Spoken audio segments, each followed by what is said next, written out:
चावल भी आपके ज़ाया नहीं होंगे, बचे हुए रेसिपी भी मज़ेदार बनेगी। आलू सूजी और चावल के जो स्नैक्स हैं मज़ेदार हमारे फ्राई होकर सारे रेडी हो चुके हैं। ये देखिए माशाल्लाह, लुक चेक करें कितनी ज़बरदस्त आ रही है।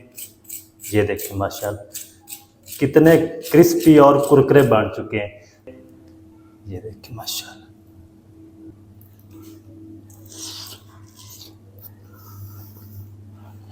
बिस्मिल्लाहिर्रहमानिर्रहीम, अस्सलाम वालेकुम वीवर, मैं हूं शेफ फयाज और आप देख रहे हैं मेरा यूट्यूब चैनल। तो पहले की तरह फिर एक नई रेसिपी लेकर आपकी खिदमत में हाजिर हो गया हूं। आज हम बनाएंगे बहुत ही मज़ेदार, टेस्टी, क्रिस्पी आलू सूजी और चावल के स्नैक्स बनाना सिखाऊंगा। बहुत ही मज़ेदार बनेंगे, बनाना बिल्कुल आसान है, तो आपने रहना मेरे साथ आखिर तक। चलें इसको बनाना शुरू करते हैं और देखते हैं ये मज़ेदार आलू सूजी और चावल के स्नैक्स कैसे बनेंगे। आप मेरे साथ हैं। तो बिस्मिल्लाहिर्रहमानिर्रहीम, आलू सूजी और चावल के स्नैक्स बनाने के लिए यहाँ पर मैंने 3 मीडियम साइज़ के आलू ले लिए हैं, जिनको ग्रेट करके ना 2-3 पानी से वॉश करके फिर मैंने इसको हाथ की मदद से इस तरीके प्रेस करके पानी सारा निकाल के खुश्क कर लिया है। आलू आपके बिल्कुल खुश्क होने चाहिए। 1 कप मैंने सूजी ले ली है, मोटी सूजी हो या बारीक आप कोई भी ले सकते हैं, कोई मसला नहीं। तो ये तकरीबन 2 कप चावल हैं, जो आपके अक्सर घरों में रात वाले चावल बच जाते हैं, आप वो भी यूज़ कर सकते हैं। मैं भी रात वाले यूज़ कर रहा हूँ। आपके चावल ज़ाया भी नहीं होंगे और रेसिपी भी मज़ेदार बनेगी। तो अब हम जल्दी से इसको बनाना शुरू करते हैं। तो चलें जी, अब मैंने इस तरह के एक पैन ले लिया, फ्लेम को ऑन कर देंगे बिस्मिल्लाहिर्रहमानिर्रहीम, और फ्लेम को आपने लो रखना है। इसके अंदर हम 2 टेबल स्पून कुकिंग ऑयल शामिल कर देंगे। चलें, इसी के साथ ही हम शामिल कर देंगे 1 टेबल स्पून क्रश किया हुआ खुश्क धनिया, 1 टीस्पून साबुत ज़ीरा शामिल कर देंगे। तकरीबन आधे मिनट के लिए हम इनको क्रैकल कर लेंगे। खुश्क धनिया और ज़ीरे को तकरीबन आधे मिनट के लिए क्रैकल कर लिया, प्याज से खुशबू आना शुरू हो चुकी है। तो इस टाइम पे आगे हम इसमें आधा टीस्पून शामिल करेंगे लहसुन की पेस्ट, आधा टीस्पून अदरक पेस्ट शामिल कर देंगे, 3 से 4 हरी मिर्च बारीक चॉप की शामिल कर देंगे, 1 टीस्पून कूटी लाल मिर्च शामिल करेंगे, 1 टीस्पून या अपने टेस्ट के हिसाब से नमक शामिल कर लें, और 1 टीस्पून धनिया पाउडर शामिल कर देंगे। इन सारी चीज़ों को ना हम तकरीबन 1 मिनट तक भून लेंगे, इनका कच्चापन ख़त्म होने तक, फिर मैं आपसे मिलता हूँ। तो सारे मसालों को ना मैंने तकरीबन 1 मिनट तक अच्छी तरह भून लिया है। इस टाइम पे आके ना हम इसमें पानी शामिल करेंगे। तो पानी हमने 1.5 कप शामिल करना है। तो सूजी वाला जो कप है वो मैंने खाली कर लिया है।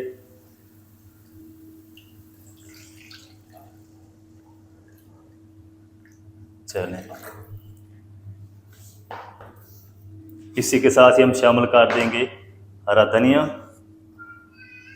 पानी को ना एक उबाल आ जाए, फिर मैं आपसे मिलता हूँ। तो चलें जी, पानी को ना एक उबाल आ चुका है। इस टाइम पे आकर हम इसमें ग्रेट किए हुए आलू शामिल कर देंगे। फ्लेम मीडियम टू लो रखना है, ज़्यादा तेज़ आंच पे आपने आलूओं को नहीं पकाना। तो ये तकरीबन 2 से 3 मिनट में बिल्कुल अच्छी तरह सॉफ्ट हो जाते हैं, ग्रेट किए हुए हैं ना, इसलिए। तो पानी आपने खुश्क नहीं होने देना, फ्लेम को बिल्कुल लो रखना है। 3 मिनट तक आलू को मैंने अच्छी तरह पका लिया है। आलू हमारे तकरीबन अच्छी तरह गल चुके हैं। इस टाइम पे आकर हम इसमें सूजी शामिल कर देंगे 1 कप। अगर आपसे आलू के अंदर पानी खुश्क हो जाए तो फिर आपने इसके अंदर ना थोड़ा सा पानी गर्म करके शामिल करना है, कच्चा पानी आपने शामिल नहीं करना। इसी तरह मिक्स करेंगे ना तो सूजी फूलना शुरू हो जाएगी। इसी तरह मिक्स करते रहना आपने, ताकि सूजी जो है ना बराबर जो है पके। तो चलें जी, सूजी को ना मैंने तकरीबन 2 से 3 मिनट तक अच्छी तरह पका लिया। इसकी आपने गुठली नहीं बनने देनी। जब इस कंडीशन में आ जाए तो इस टाइम पे आके आपने चावल शामिल कर देने हैं। अच्छा, अगर आपके पास चावल बॉयल किए हुए हैं ना तो फिर आपने उसको मिक्सी जार में डाल के हल्का सा ग्राइंड कर लेना है। तो ये चावल नमकीन है, ये ऑलरेडी पहले से ही अच्छी तरह पके होते हैं। इसको अच्छी तरह मिक्स करेंगे डो के अंदर। तो चलें जी, चावलों को ना मैंने अच्छी तरह आलू और सूजी के अंदर मिक्स कर दिया है। मेज़ा हमारा ये सेट हो चुका है। तो इसको बाइंडिंग करने के लिए ना इसके अंदर हम या तो 2 से 3 टेबल स्पून मैदा शामिल कर देंगे या आप इसके अंदर बेसन भी शामिल कर सकते हैं।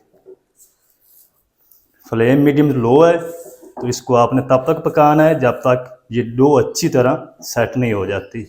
मैदा पकता भी रहेगा साथ और इसकी डो भी बनती रहेगी। तो चलें जी, मैदा शामिल करने के बाद मज़ीद 3 मिनट तक मैंने इसको पका लिया हल्की आंच पे। डो हमारी सेट हो चुकी है। इसको हम निकालते हैं ट्रे में। ट्रे को मैंने पहले ऑयल से ग्रीस कर लिया है। तो चलें जी, अब हम ना ये मैदा सारा जो है वो ट्रे के अंदर निकाल लेंगे। इस तरीके से हम इसको ट्रे के अंदर बराबर कर देंगे।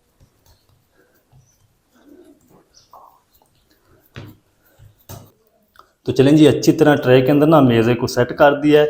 ये अच्छी तरह ठंडा हो जाए, 15 से 20 मिनट लगेंगे। ठंडा होने के बाद फिर हम इसकी कटिंग करेंगे, इसके स्नैक्स बनाएंगे। 15 से 20 मिनट के बाद मैं मिलता हूँ। तो चलें जी, माशाल्लाह जी, सूजी, आलू और चावल का जो मेज़ा है वो हमारा अच्छी तरह ठंडा हो चुका है और ये थिक भी हो चुका है काफ़ी हद तक। अब हम ना छुरी को ऑयल से ग्रीस करके ना इसकी कटिंग करेंगे। आप स्नैक्स किसी भी शेप में जिस तरह आपको अच्छा लगे उस तरीके आप इसकी कटिंग कर लें। तो चलें जी, एक साइड से मैंने इसको काट लगा लिए। अब हम ना दरमियान से इस तरीके लंबा एक काट लगा देंगे।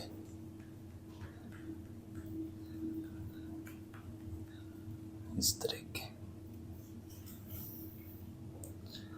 और एक पीस ना उठा के मैं आपको चेक कराता हूँ। ये देखें, आप कोई भी इसको शेप दे सकते हैं। सारे निकाल के ना मैं प्लेट में रख दूंगा। तो चलें जी, माशाल्लाह जी, सारे जो स्नैक्स है वो मैंने निकाल के प्लेट में रख दिए हैं और फ्राई होने के लिए ये रेडी हैं। अच्छा, स्नैक्स हमारे जो हैं वो फ्राई होने के लिए रेडी हैं। आप चाहें तो इस टाइम पे आके इनको फ्रीज भी कर सकते हैं। इसी तरह प्लेट को उठाएं, फ्रिज में रख दें। जब ये अच्छी तरह बर्फ़ बन जाएं, आप इसको किसी एयर टाइट बॉक्स में डाल के 1 मंथ तक फ्रीज़ कर सकते हैं, बिल्कुल भी ख़राब नहीं होंगे। तो मैंने फ्रीज़ नहीं करना, मैंने सिर्फ आपको तरीका बताना था। तो मैं जल्दी से इनको फ्राई करता हूँ। फ्राई करने से पहले हम एक इसके लिए मैदे की सलरी रेडी करेंगे। तो जल्दी से मैदे की सलरी रेडी करते हैं। अच्छा, सलरी बनाने के लिए यहाँ पर ना मैंने एक बाउल ले लिया। इसके अंदर हम 3 टेबल स्पून मैदा शामिल कर देंगे और इसके अंदर ना हम पहले पानी शामिल करेंगे। इसकी हमने सलरी एक ना ज़्यादा पतली बनानी है ना ज़्यादा आपने गाढ़ी बनानी है। मैदे को अच्छी तरह मैं मिक्स कर लूँ पानी के अंदर। तो चलें जी, सारी गुठलियाँ जो है मैदे की ख़त्म हो चुकी हैं, अच्छी तरह मिक्स हो चुकी है। ये देखिए, इस तरह की आपने सलरी बनानी है। अब हम ना इसके अंदर 1 टीस्पून कूटी लाल मिर्च शामिल कर देंगे, 1 टीस्पून कलवंजी शामिल कर देंगे, 1 टेबल स्पून सफ़ेद तेल शामिल कर देंगे, आधा टीस्पून हम इसमें नमक शामिल कर देंगे और साथ ही हम धनिया की पत्तियां भी शामिल कर देंगे थोड़ी सी। अच्छी तरह फिर से मिक्स कर लेंगे। तो चलें जी, सलरी हमारी रेडी हो चुकी है। जल्दी से हम स्नैक्स को फ्राई करते हैं। फ्राई कैसे करना है, कितनी आंच पे करना है, वो भी आपको दिखाता हूँ, आप मेरे साथ रहें। तो चलें जी, दूसरी साइड पे मैंने पैन के अंदर कुकिंग ऑयल को गर्म कर लिया है। तो जब अच्छी तरह ऑयल गर्म हो जाए तो फिर आपने फ्लेम को मीडियम टू लो कर देना है। मीडियम टू लो आंच पे हमने इनको फ्राई करना है। सलरी ले आएंगे यहाँ पर और स्नैक्स भी ले आएंगे। बिस्मिल्लाह। इसको ना हम इस तरह सलरी के अंदर डिप करेंगे। डिप करके आपने अच्छी तरह इसको झाड़ देना है। ज़्यादा मोटी कोटिंग हमने इसके ऊपर नहीं लगानी। इस तरीके आप इंशाल्लाह एक बार ज़रूर बनाकर ट्राई करें, आपका दिल खुश हो जाएगा। चावल भी आपके ज़ाया नहीं होंगे बचे हुए और रेसिपी भी मज़ेदार बनेगी। जितने पीस आ जाएंगे कढ़ाई के अंदर, पैन के अंदर, उतने मैं शामिल कर दूंगा, बाकी बाद में फ्राई कर लेंगे।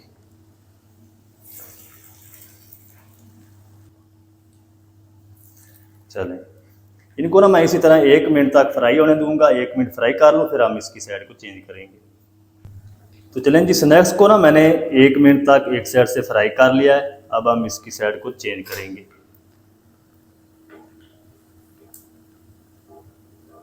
ये देखिए, माशाल्लाह एक साइड से प्यारा सा कलर आ चुका है। इसको ना हमने 3 से 4 मिनट तक पकाना है, ताकि इसके ऊपर ना प्यारा सा गोल्डन कलर भी आ जाए, ये ऊपर से क्रिस्पी भी हो जाए। क्योंकि ये जो मेज़ा हमारा था वो सारा ऑलरेडी पका हुआ है, इसको हमने कलर देना है, क्रिस्पी करना है। चलें, इस बैच को ना मैं रेडी कर लूँ अच्छी तरह, प्यारा सा गोल्डन कलर आने तक, ये क्रिस्पी भी हो जाए और कलर भी गोल्डन हो जाए। तो जितना भी टाइम लगेगा मैं आपको बताऊंगा, इसको रेडी करके फिर आपसे मिलता हूँ। तो चलें जी, माशाल्लाह स्नैक्स हमारे रेडी हो चुके हैं और इनको ना मैंने टोटल जो फ्राई किया है ना, वो इसको 4 मिनट लगे हैं। ये देखिए माशाल्लाह कितनी प्यारी लुक आ चुकी है। तो ये हम निकाल लेते हैं और बाकी भी इसी तरह फ्राई कर लेंगे, फिर मैं आपको दिखाऊंगा इसकी फाइनल लुक, ये कितने क्रिस्पी हैं और कितने मज़ेदार हैं अंदर से, कितनी प्यारी लुक आ चुकी माशाल्लाह। जितने बाहर से ये अच्छे आपको लग रहे हैं ना, इतने ही अंदर से टेस्टी भी होते हैं। सारे फ्राई करके रेडी कर लूँ, फिर आपको दिखाता हूँ। तो चलें जी, माशाल्लाह जी, आलू सूजी और चावल के जो स्नैक्स हैं मज़ेदार हमारे फ्राई होकर सारे रेडी हो चुके हैं। ये देखिए माशाल्लाह, लुक चेक करें कितनी ज़बरदस्त आ रही है। फ्लेम को आपने तब ऑफ करना जब सारे स्नैक्स निकाल लेनी, तो सारा जो ऑयल है ना वो इनके अंदर चला जाएगा, तो ज़्यादा ये ऑयली बन जाएंगे।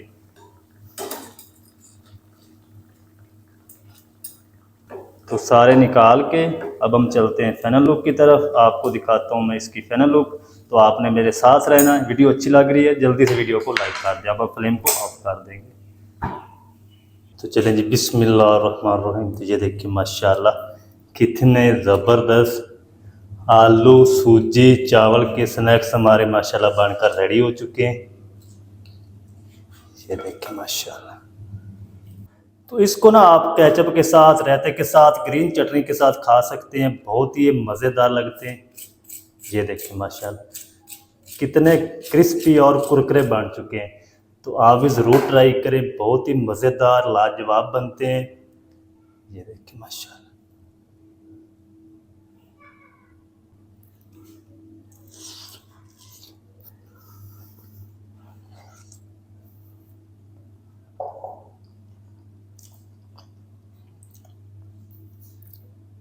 माशाल्लाह बहुत ही ज़बरदस्त टेस्टी बनकर रेडी हुए हैं। आप भी ज़रूर ट्राई करें, बनाना बिल्कुल आसान है, बहुत ही मज़ेदार बनते हैं।